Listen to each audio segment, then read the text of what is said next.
So you just walked out of the vet's office, you're holding a small bottle of prescription shampoo, and you're staring at a receipt that made your stomach drop, almost $300.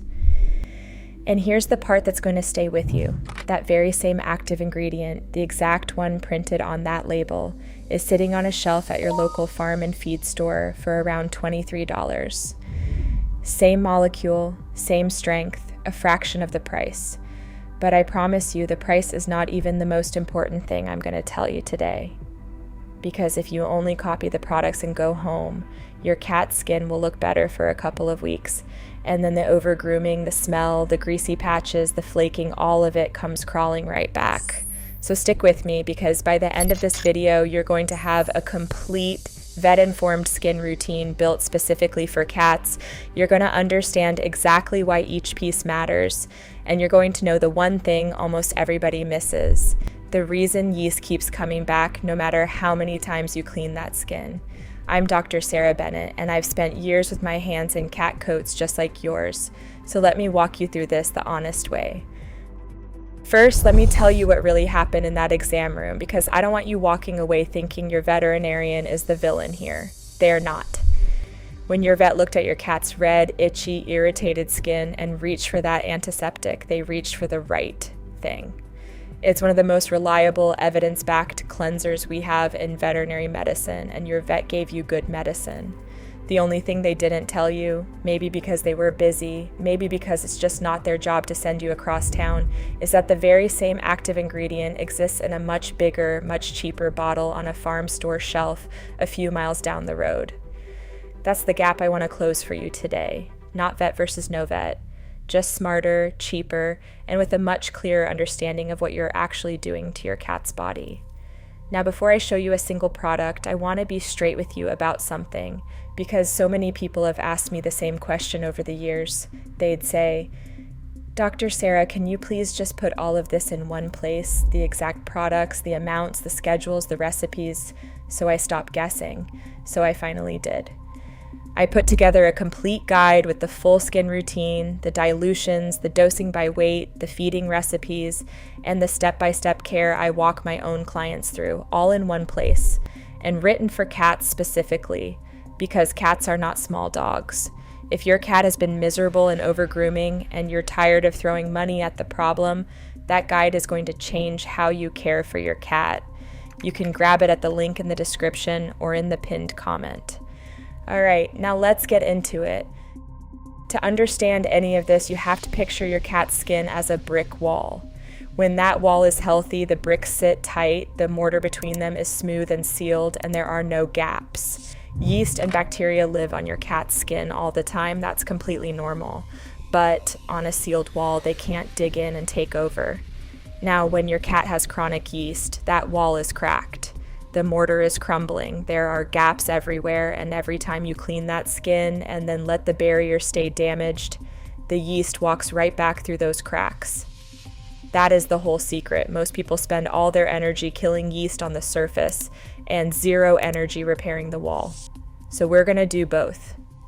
Let's start with the surface, and this is where caring for a cat is genuinely different from caring for a dog, so please don't skip this part. The active ingredient we want is chlorhexidine, the same one in most of those prescription products, and on the farm store shelf you can find a big bottle of it for right around $23. But here's the cat truth nobody says out loud. Most cats despise being bathed, and lowering a stressed, soaking wet cat into the sink 2 or 3 times a week is not gentle care. It's a fight that damages your bond and can frighten a fragile animal. On top of that, your cat grooms constantly, licking that coat all day long, which means whatever you leave on the fur, your cat is going to swallow. So for cats, I strongly prefer a leave-on medicated mousse or a pack of medicated wipes over full baths. These let you treat the skin without soaking your cat at all. Whatever form you use, the rule that ruins it for most people is the same. That antiseptic needs contact time. You work it gently into the trouble spots, the skin folds, the belly, the base of the tail, under the front legs, anywhere warm and damp, and you let it stay on the skin for a few minutes before you wipe or rinse. That short wait is what lets it break through the yeast's defenses and actually reach it. If you do give a full bath, rinse very thoroughly so there's less left on the coat for your cat to lick off later. And one firm caution: if your cat's skin is raw, broken, or open, if the ears are painful, or if your cat is grooming so hard the fur is coming out in patches, that's your signal to bring your veterinarian back in, rather than pushing harder at home.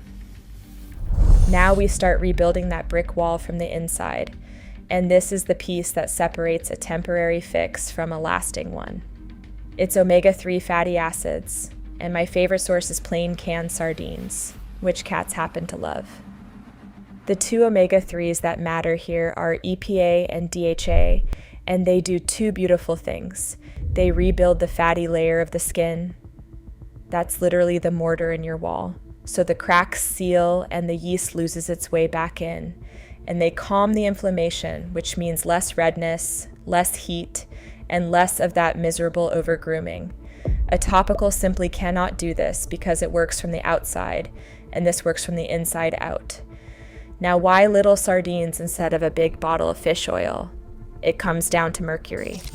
Large fish that live for many years build up more mercury and heavy metals, while sardines are tiny, short-lived fish, so their mercury levels are negligible. Choose the ones packed in water, with no added salt and no seasoning, because onion and garlic flavorings in particular are toxic to cats. And remember, your cat is small, so we go small. A little piece of one sardine, think a teaspoon-sized portion, 2 or 3 times a week is plenty for an average cat. And start with even less than that, because too much oil too fast can upset the stomach or loosen the stool. This is a topper on top of a proper diet, not a meal on its own. And if your cat has any history of pancreatitis, talk to your vet before adding extra fat. The next one is the one nobody expects, and you'll find it in the livestock and poultry aisle, not the pet section. It's diatomaceous earth, which is nothing more than fossilized algae ground into a fine powder. Now listen very carefully, because this is the most important sentence in this whole section. It has to say, food grade. Food grade, every single time. Never, ever the pool or filter version, because that one has been heat treated and chemically changed, and it can seriously harm your cat. Food grade only. And here's my honest, straight-talking caveat, because it matters even more for cats.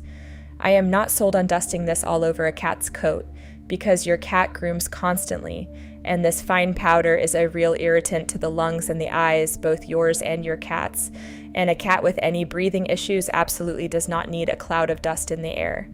So I treat it as a supportive, occasional food-only tool, never a replacement for a proven parasite plan from your vet.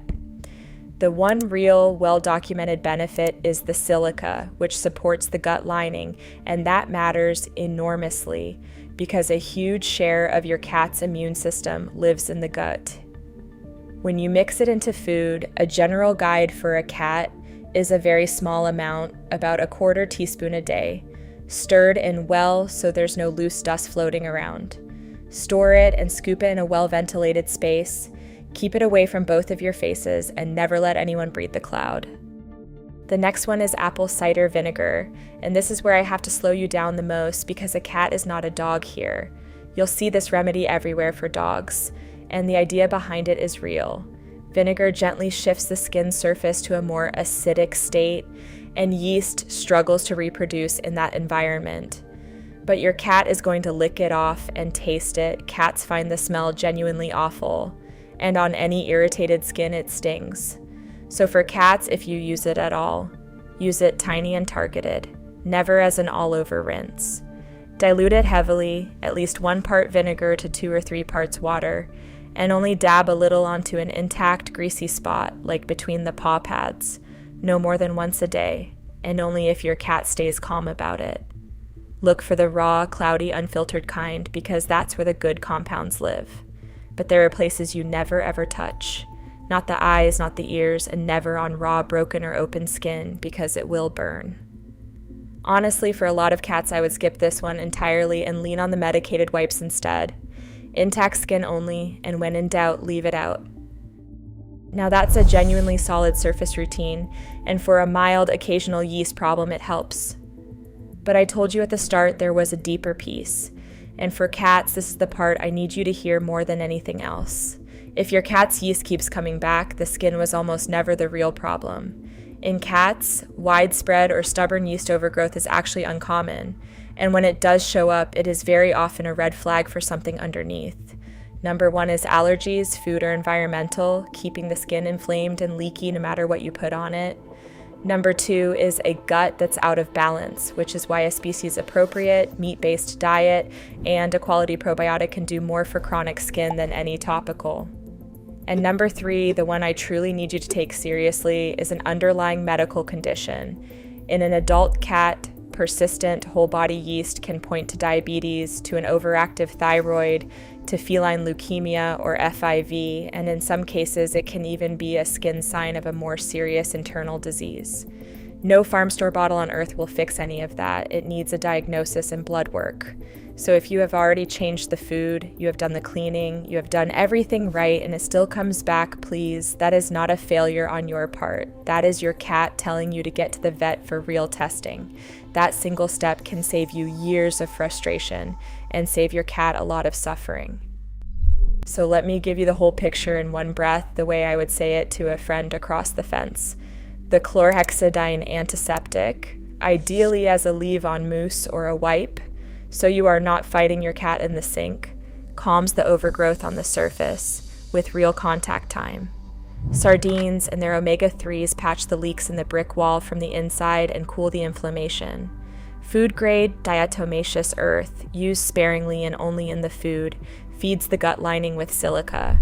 Apple cider vinegar, tiny and targeted if at all, keeps the surface hostile to yeast. And underneath all of it, a clean meat-based diet, a good probiotic, and a real look at the root cause are what keep the whole thing from washing away like a sandcastle at high tide. That is the difference between chasing yeast forever and actually ending the cycle. Before I let you go, I have to say this clearly in my own voice, and I mean it. Everything I have shared with you today is for general education, and it is not a substitute for professional veterinary advice. Every cat is different, with their own history, their own skin, and their own needs. So what works beautifully for one may not be right for another. Cats are also uniquely sensitive. They handle many substances very differently than dogs do, so please talk to your own veterinarian before you start anything new, especially if your cat is on medication, is pregnant, or has broken skin or an active infection. Your vet knows your cat, and they are your best partner in getting your best friend comfortable again. If this helped you, subscribe so I can keep looking out for you and your cat. Take good care of them. Keep an eye on that brick wall, and I will see you in the next one.